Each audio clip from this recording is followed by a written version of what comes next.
Assalamualaikum warahmatullahi wabarakatuh. Saya mewakili kelompok 9. Saya akan membahas tentang kami akan membahas tentang wawasan pengembangan kebijakan pendidikan Islam. Kami dari kelompok 9 dengan anggota saya sendiri yaitu Muhammad Syahrul Kirom, anggota yang kedua yaitu Muhammad Yakub Sholahuddin, yang ketiga yaitu Khairatul Andini. Nah, konteks pembahasannya pada kali ini adalah tentang konsep dasar kebijakan pendidikan Islam. Yang kedua, tujuan dan fungsi kebijakan pendidikan Islam. Dan yang ketiga adalah kebijakan pendidikan Islam menurut Al-Quran. Dengan rumusan masalah, yaitu apa yang dimaksud dengan kebijakan pendidikan Islam, bagaimana tujuan dan fungsi kebijakan pendidikan Islam, dan bagaimana kebijakan pendidikan Islam menurut Al-Quran, yang setelah ini akan dijelaskan oleh rekan-rekan saya. Silakan. Assalamualaikum warahmatullahi wabarakatuh. Perkenalkan, nama saya Khairatul Andini dari kelompok 9. Di sini saya akan menjelaskan tentang konsep dasar kebijakan. Kebijakan pendidikan adalah sebuah aktivitas yang dilakukan suatu lembaga pendidikan berdasarkan pemikiran yang terarah untuk memecahkan suatu masalah dalam dunia pendidikan, terutama pada lembaga pendidikan Islam, dan mendapat keputusan sesuai tujuan instansi terkait. Setiap aspek kehidupan yang terdapat dalam kebijakan masing-masing yang menjadi pedoman untuk membatasi perilaku agar menjadi lebih terarah. Terima kasih. Selanjutnya akan dijelaskan oleh teman saya. Bismillahirrahmanirrahim. Assalamualaikum warahmatullahi wabarakatuh. Saya Muhammad Syahrul Kirom dari kelompok 9. Saya akan menjelaskan tujuan dan fungsi kebijakan pendidikan Islam.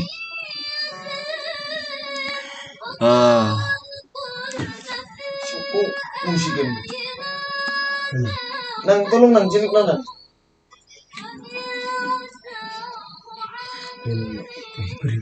Tujuan dan fungsi kebijakan pendidikan Islam. Tujuan kebijakan pendidikan Islam yaitu kebijakan pendidikan yang dibuat untuk menjadi pedoman dalam bertindak, mengarahkan kegiatan dalam pendidikan atau organisasi atau sekolah dengan masyarakat dan pemerintah dengan tujuan mencapai keseimbangan pertumbuhan kepribadian manusia atau peserta didik secara menyeluruh dan seimbang, yang dilakukan melalui latihan jiwa, akal, pikiran atau intelektual dalam diri manusia yang rasional. Tujuan dari kebijakan kependidikan Islam diantaranya yaitu apabila dikaitkan dengan tingkatan masyarakat, tujuannya berkaitan dengan upaya menselaraskan dengan pendidikan secara universal. Yang kedua, apabila dikaitkan dengan politisi, tujuannya pada sasaran objek pendidikan dalam rangka upaya menyeimbangkan porsi hak dan kewajiban untuk mewujudkan kehidupan yang demokratis. Apabila dikaitkan dengan tingkatan ekonomi, tujuannya sebagai investasi jangka panjang yang berhubungan dengan pengembangan perekonomian serta nilai-nilai balik pendidikan. Yang selanjutnya adalah fungsi kebijakan dalam pendidikan. Kebijakan dalam pendidikan ditetapkan oleh peraturan pemerintah yang berkontribusi dalam pengelolaan pendidikan di Indonesia. Adapun menurut Nanang Fatah, fungsi kebijakan dalam pendidikan adalah sebagai berikut. 1. Yaitu menyediakan akuntabilitas norma budaya yang menurut pemerintah perlu ada dalam pendidikan. Hal ini berkaitan erat dengan karakter kepribadian yang sangat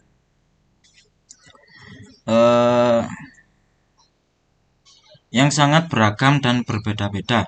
Selain itu, perlu adanya pendidikan moral terhadap seluruh individu di sekolah dan lembaga pendidikan lainnya, yang mana pengelola harus bertanggung jawab untuk memfasilitasi pendidikan karakter. Yang kedua, melembagakan mekanisme akuntabilitas untuk mengukur kinerja siswa dan guru. Melembagakan mekanisme akuntabilitas untuk mengukur kinerja siswa dan guru diperlukan evaluasi dan pengawasan terhadap pendidik dan peserta didik untuk menjamin kualitas pendidikan. Sedangkan menurut Pongtuluran 1995, fungsi kebijakan dalam pendidikan sebagai berikut, yaitu pedoman untuk bertindak. Hal ini menunjukkan bahwa kebijakan pendidikan mempunyai kedudukan penting dalam menentukan arah dan menjalankan program pendidikan. Yang kedua adalah pembatas perilaku. Pendidikan dan kebijakan adalah suatu yang keterkaitannya tidak bisa dipisahkan. Setiap langkah dan pergerakan harus didasari dengan moral dan perilaku yang baik untuk mendukung berjalannya suatu program pendidikan. Yang ketiga adalah bantuan bagi pengambil keputusan. Kebijakan pendidikan berperan penting untuk mengambil keputusan yang tepat dan bijak setelah melakukan serangkaian proses perumusan oleh para pembuat kebijakan pendidikan dan sesuai dengan tuntunan stakeholders yang berkepentingan di dunia pendidikan. Lantas bagaimana hubungan pendidikan Islam dan sistem pendidikan nasional? Dalam Undang-Undang Sisdiknas Nomor 20 Tahun 2003 mengklasifikasikan jalur pendidikan menjadi pendidikan formal, pendidikan non-formal, dan informal. Bab 4 jalur, jenjang, dan jenis pendidikan. Pasal 13 ayat 1. Nah, dari sinilah kita melihat pijakan yang dipakai pendidikan Islam secara implisit mengacu kepada jalur pendidikan yang sesuai secara kelembagaan, terutama lembaga pendidikan Islam.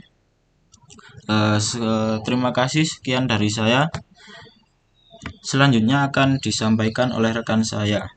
Terima kasih. Wassalamualaikum warahmatullahi wabarakatuh. Di sini saya akan menjelaskan yakni pada bagian kebijakan pendidikan Islam menurut Al-Quran, yakni ayat tentang pengambilan keputusan dalam Al-Quran dan Al-Hadis. Ayat Al-Quran yang berkenaan dengan sebuah pengambilan keputusan, teks dan terjemahan. Sebuah dinamika hidup manusia selalu muncul pertentangan-pertentangan. Ini bukan sebuah kesalahan, melainkan adalah sebuah sunnatullah. Maka pentingnya sebuah keputusan disinilah menemukan titik signifikannya. Allah menyampaikan dengan lugas di Al-Quran, Quran Surat Al-Baqarah ayat 30 dan bagi berikut, yakni ayat Al-Baqarah ayat 30. Bismillahirrahmanirrahim. Wa idh qala rabbuka lil malaikati inni ja'ilun fil ardi khalifah qalu ataj'alu fiha man yusidu fiha wa yasfiku dima'a wa nahnu nusabbihu bihamdika wa nuqaddisu lak qala inni a'lamu ma la ta'lamun. Artinya, dan ingatlah ketika Tuhanmu berfirman kepada para malaikat, aku hendak menjadikan khalifah di bumi. Mereka berkata, apakah engkau hendak menjadikan orang yang merusak dan menumpahkan darah di sana? Sedangkan kami bertasbih memujimu dan mensucikan namamu. Dia berfirman, sungguh aku mengetahui apa yang tidak kamu ketahui. Penjelasan kandungan ayat. Ayat ini menjelaskan tentang keberadaan manusia ketika pertama kali diciptakan oleh Allah Subhanahu wa taala. Di dalam kisahnya, manusia yang diciptakan oleh Allah Subhanahu wa taala adalah Adam alaihissalam. Dia diciptakan oleh Allah Subhanahu wa taala dari tanah. Sementara itu, sebelum Adam diciptakan, Allah Subhanahu wa taala telah terlebih dahulu menciptakan iblis. Dia diciptakan oleh Allah dari api, sehingga saat Adam diciptakan, kemudian iblis oleh Allah diperintah untuk bersujud kepada Adam. Iblis menolak sebab dia merasa bahwa dia lebih mulia dari Adam. Sebab dia diciptakan dari api, sementara Adam hanya diciptakan dari tanah. Akibatnya, iblis pun tidak suka dengan hal itu. Iblis tidak lagi mentaati perintah Allah dan menggoda Adam. Saat itu Adam sudah ada temannya yang bernama Hawa. Sebelumnya Allah SWT sudah melarang Adam untuk tidak mendekati sebuah pohon, apalagi memetik buahnya. Namun Hawa penasaran dan ingin merasakan rasa buahnya. Iblis dengan sangat cerdik dan licik terus menggoda Hawa agar dipetikkan buah dari pohon tadi.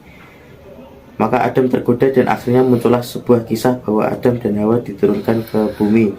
Satu makhluk Allah Subhanahu wa taala yang saat itu mengalami sebuah kekhawatiran adalah malaikat. Kekhawatirannya adalah mengenai anak turun Adam dan Hawa ketika berada di muka bumi. Bagaimana jika nanti membuat kerusakan? Maka Allah Subhanahu wa taala memberikan sebuah penjelasan yang sangat menerangi para malaikatnya, sehingga kekhawatiran dan ketakutan akan kerusakan di muka bumi yang dialami oleh malaikat menjadi hilang. Karena sesungguhnya yang maha mengetahui seluruh kejadian di alam semesta ini adalah Allah Subhanahu wa taala. Demikian penjelasan dari Quran Surat Al-Baqarah ini. Demikian yang dapat saya sampaikan, kurang lebihnya saya mohon maaf. Wassalamualaikum warahmatullahi wabarakatuh. Ini diupload bertujuan untuk memenuhi nilai praktek dasar-dasar pendidikan dosen pengampu Kuratna Nulim Naja MPDI. Jika ada beberapa kesalahan, mohon maaf.